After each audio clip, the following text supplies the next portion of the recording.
short video. Yes, I promise this will be short, but really important, at least to me.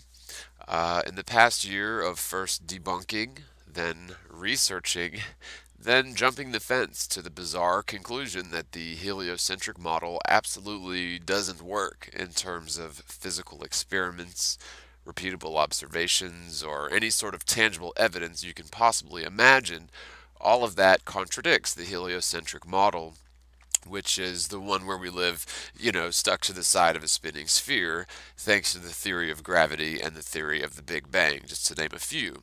The main purpose of this video is not necessarily to provide a working stationary plane model, but instead to make a few points which must be considered and personally verified by each person on an individual level. So many people have asked me, and I've often asked myself, is there a silver bullet, or what is the silver bullet, so to speak, that will instantly show a person that the heliocentric model actually doesn't work? There really is such a robust smorgasbord of evidence to choose from. It's often difficult deciding where to begin with a standard, well-educated person and presenting them, the most outlandish and bizarre theory imaginable in such a way that they will not deem you hypnotized, stupid, crazy, or some combination of those three. It is very bizarre considering the extremely nonsensical and indeed preposterous so-called pillars of the heliocentric model, including but not limited to curvature of the Earth's overall surface, making it a sphere, which is an assumption that is proven to be false. Another one would be axial rotation, meaning the north polar area spins at, half the speed as the hour hand on a clock, while the equator allegedly spins 1,037.5 miles per hour, with no sense of disparity in between the two positions, even though at the North Pole spinning half the speed as the hour hand on a clock, you would be parallel with the axis and on top of the axis. However, at the equator, while spinning 1,037.5 miles an hour, you'd be perpendicular to the axis, 4,000 miles away from the center of rotation, and zipping around a curve, vertically falling about 130 miles an hour at the equator. Yet, there's no sense of disparity of spinning, centrifugal force, gravity, that sort of thing between the North Pole and the equator. Now, gravity is another big one in terms of these assumptions that are allegedly responsible. Gravity is allegedly responsible for tethering the sun to the galactic center during its theoretical 250 million year cycle around the hypothetical Milky Way galaxy. Plus, gravity tethers the Earth and all of the other so-called planets theoretically to the sun, and even further, allegedly tethering the moon to the Earth in such a way that gravity is undetectable. One would imagine that with all of these complex operations of gravity and it being such a powerful and abundant force, traversing and penetrating all matter, space and time, you would think, would be just full of all sorts of evidence of gravity, and it would be detectable in a very tangible sense, especially when talking about nearby relationships involving our local celestial bodies such as the moon and the sun.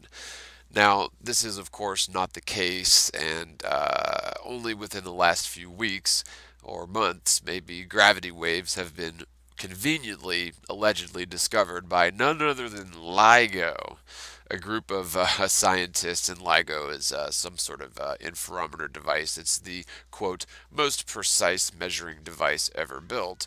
But this group of scientists running LIGO, who just so happen to be very thirsty for grant money, they've convinced themselves, due to a blip on a chart, that they have found proof of gravity waves, as well as black holes, as well as binary black holes, as well as binary black holes merging into a single singularity, double positive, single singularity, but whatever. But all of these, very, very exciting and astounding discoveries by LIGO, because they interpreted a blip on a chart. We have detected gravitational waves.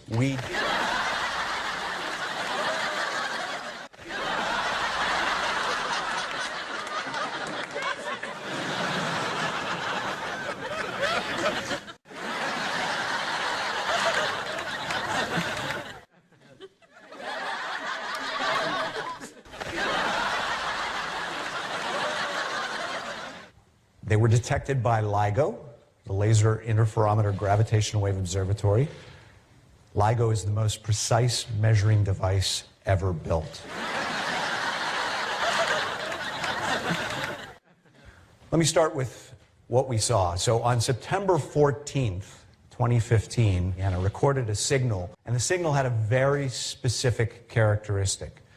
The characteristic of, as time went forward, the frequency went up. And now it took us months of careful checking, rechecking, analysis, looking at every piece of data to make sure that what we saw was not something that wasn't a gravitational wave, but in fact it was a gravitational wave. And we've convinced ourselves. That's the case, and we're here to announce that today.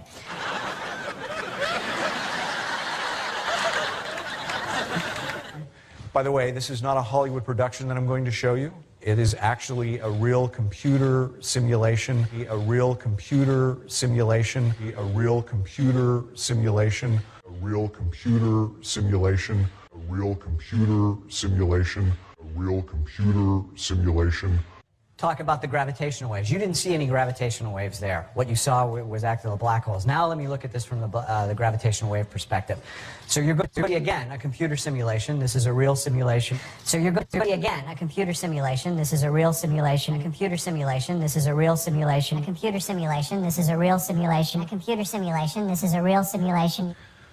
Let me start with what we saw. So on September 14th, 2015, the two LIGO observatories in Hanford, Washington, and Livingston, Louisiana, recorded a signal nearly at the same time, nearly simultaneously, and the signal had a very specific characteristic. The characteristic of, as time went forward, the frequency went up.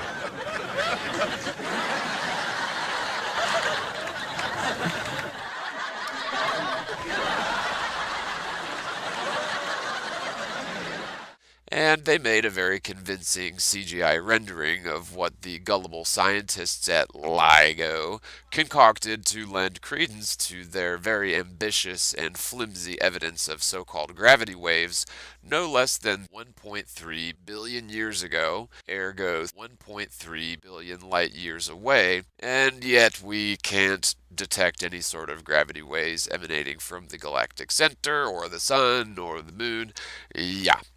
Okay. So, for one thing, if, quote, gravity in an Einsteinian sense was such a well-known, proven fact, like what goes up must come down, which is, by the way, not debated, then why do we need multi-billion-dollar lie factories to produce pseudoscientific hyperbole masquerading as scientific proof of a thing so preposterous and unbelievable as gravity, yet is considered a known fact, as scientists have been frantically searching for the so-called gravity waves now that gravity in general has been 100% debunked? It is rather convenient, ironic, and laughable at once to the casual observer, and I hope that the lyrical embellishists responsible for the bogus claim with LIGO for proof of gravity from over 1.3 billion years ago will be remembered on the proper side of history, which is that of totally blind followers of the religion of scientism, or a willful deceiver.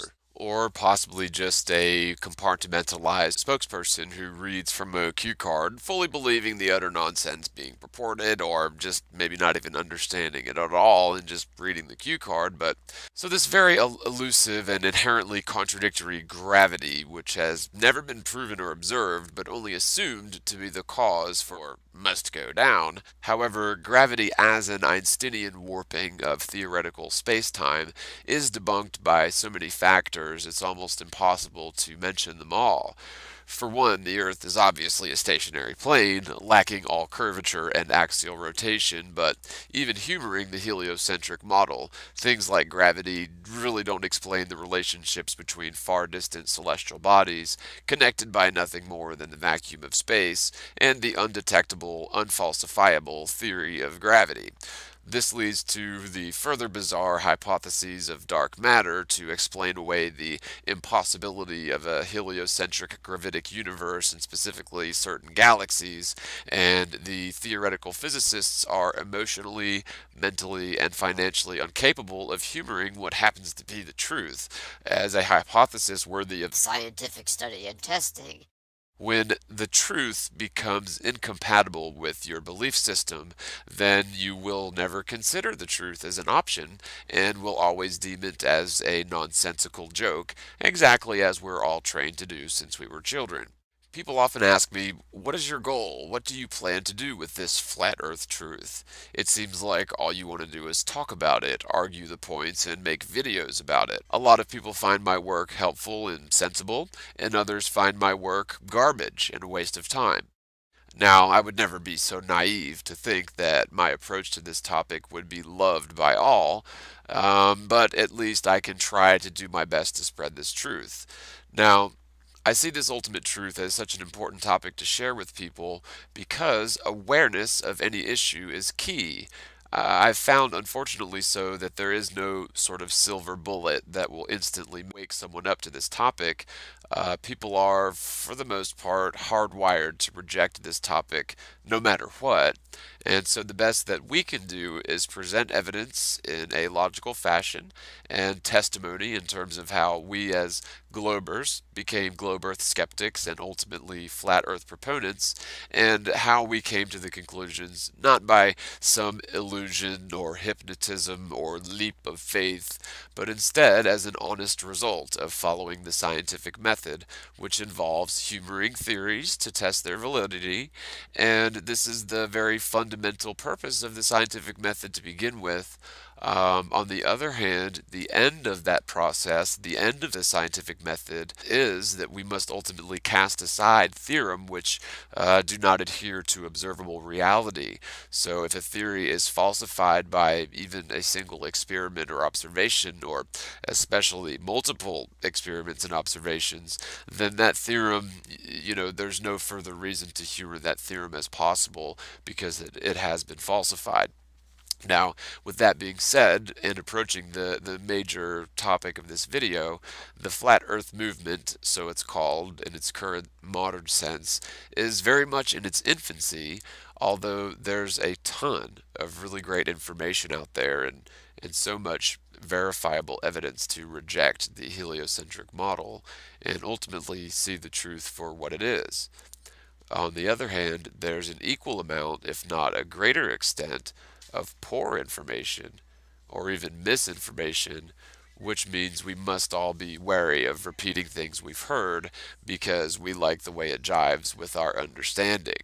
There are a great deal of lingering mysteries involved with the globe Earth heliocentric model, which are absolutely answered in the simplest possible terms when considered in a static plane model, least of which being the observation of what goes up must come down, as the premise of this observation being proof of, let alone exclusive to, or even possible on a spinning sphere, is so simply and naturally resolved when the world is considered in its true form, which is a stationary plane governed by the natural laws of density and buoyancy instead of the theoretical laws of, space-time and gravity, both of which hinge upon the Earth being a spinning sphere, which it is not, and also hinge upon, other sort of theorems such as dark matter and that sort of thing.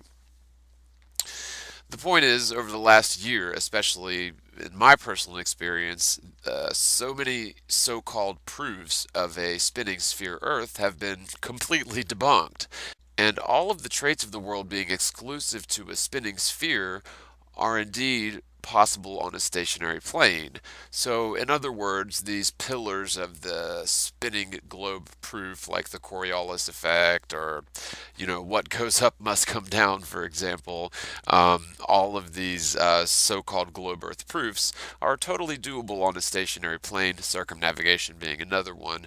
All of this stuff is totally doable on a stationary plane, and yet for some reason people have been programmed into believing that these observations dimensions are exclusive to a spinning sphere. I think what goes up must come down is the most laughable and preposterous of all. Now, there may be some perceived physical issues with some of the more widely known or widely quote-unquote accepted flat Earth models, namely the central northern azimuthal equidistant projection sort of situation.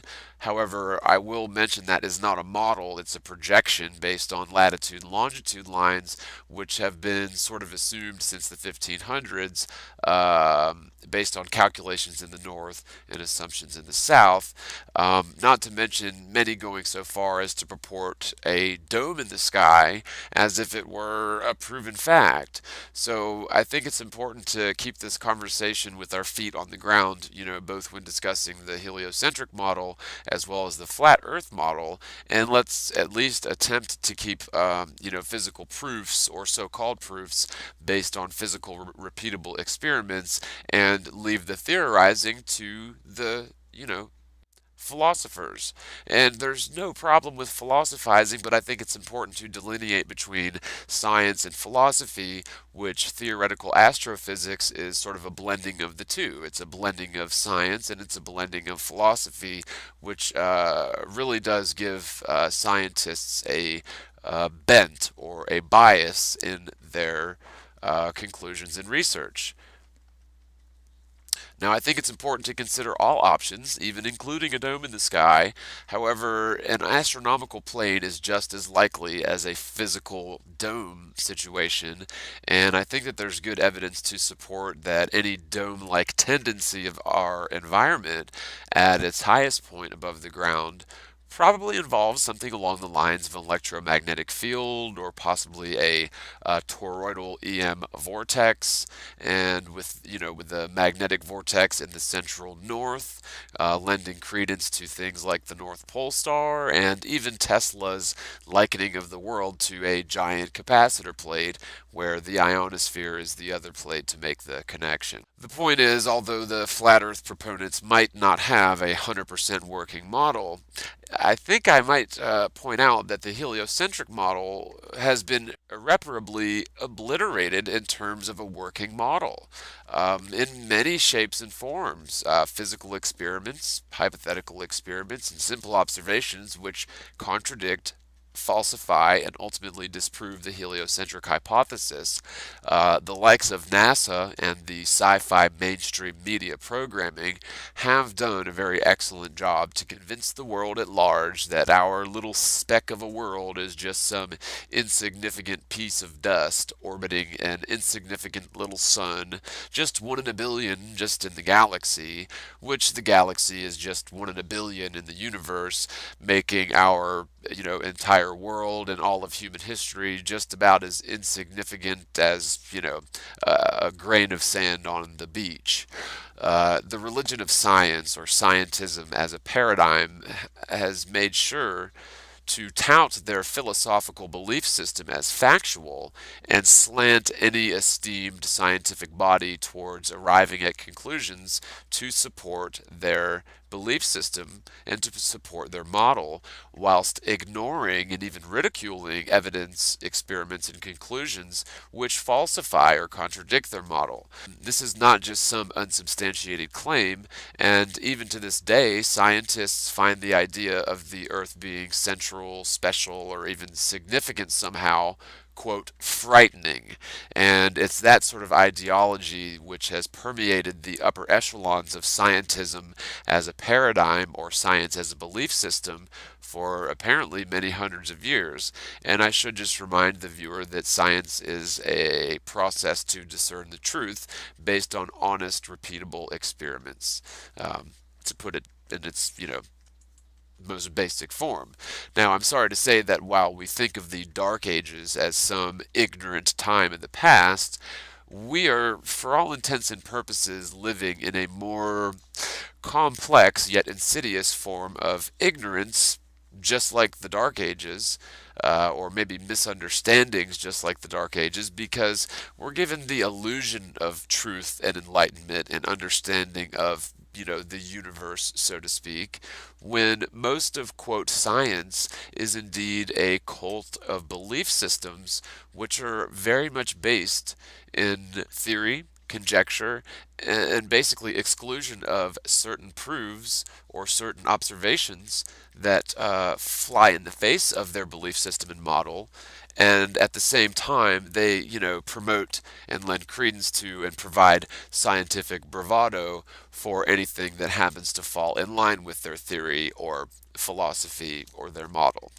Now, instead of just ensuring the population is ignorant by, for example, not teaching them to read in the Dark Ages, at least in Europe, in terms of the peasant classes, in modern times we're given a different sort of ignorance and a much more clever and maybe subtle form, which is far more effective than the former. Call the Dark Ages Ignorance 1.0, while the current society at large is at Ignorance Core I7.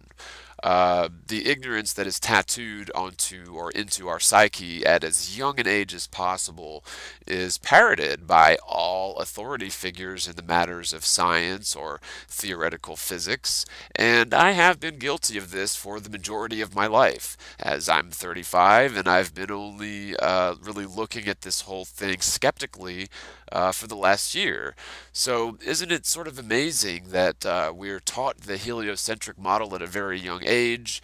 Any arguments we may have had against the heliocentric model then were sort of squashed by the authorities, and as adults we never really take the time to skeptically scrutinize the topic again, and it's very, very important that we do. The whole Big Bang, heliocentric, spinning spherical Earth hypothesis is indeed very bizarre, outlandish, and wholly unbelievable as a model of the universe. However, they've achieved domination of our minds at such an early age. Any person with a modern education will adhere to the preposterous long before looking at the truth as an alternative. To be very honest, it's amazing to me that this conversation and debate have made so much headway over the past year or two.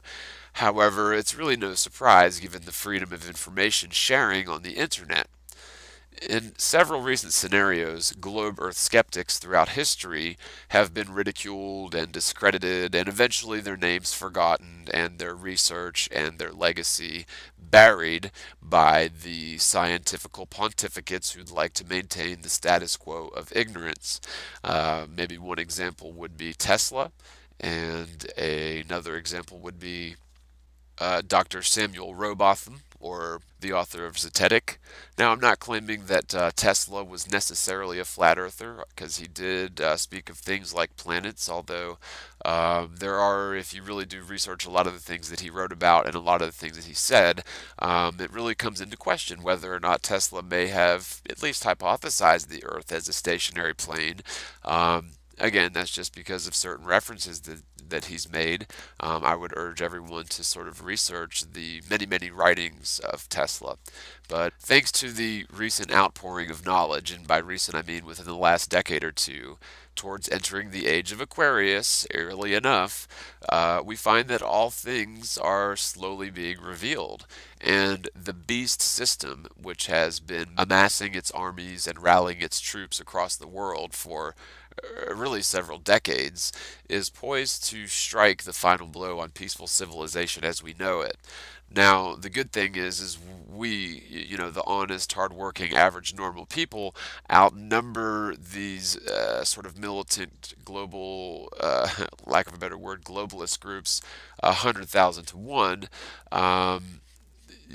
There is this sort of pre-programming where the majority of people, honest, hardworking people, are oblivious to the overall plan, which involve things like Agenda 21 and Agenda 2030. But I strongly believe that if we can get this topic, the topic involving the very shape and nature of our world, seriously discussed in the mainstream, then there may be such a mass awakening of all sorts of people, we can have at least the start of the paradigm shift desperately needed to avoid another term of Obama 3.0, as in Hillary, or Bush 0.0, as in Trump, because both of these so-called candidates are exactly the same choice, and they're exactly the ones benefiting from the schemes which siphon wealth from the common people and fatten the pockets of the rich.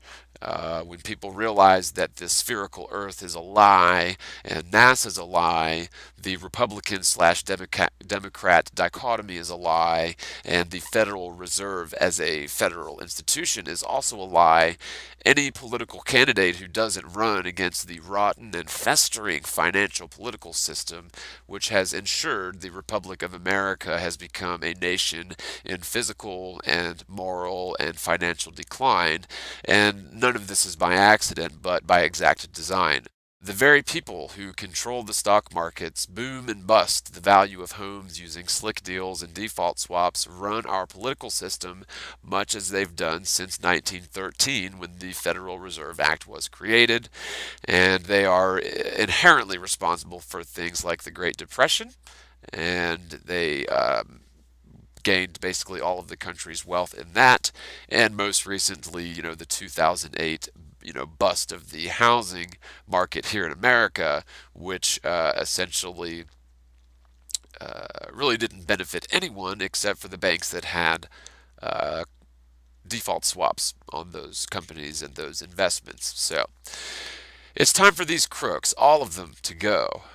But we can never achieve such a mass unification against this beast system until we come together on common ground that can make a really profound impact, which is beyond the scope of anything we can really imagine.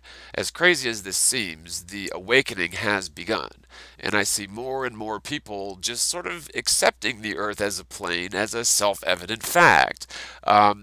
I spent a lot of time, trying to convince people that there's something to this, and now it's almost as if the tide is turning a little bit, where I'm seeing it appears as if people are sort of accepting this as a self-evident fact, because it really is sort of plain and obvious once you really do go through this process of scrutinizing the heliocentric model and comparing that with the flat Earth model.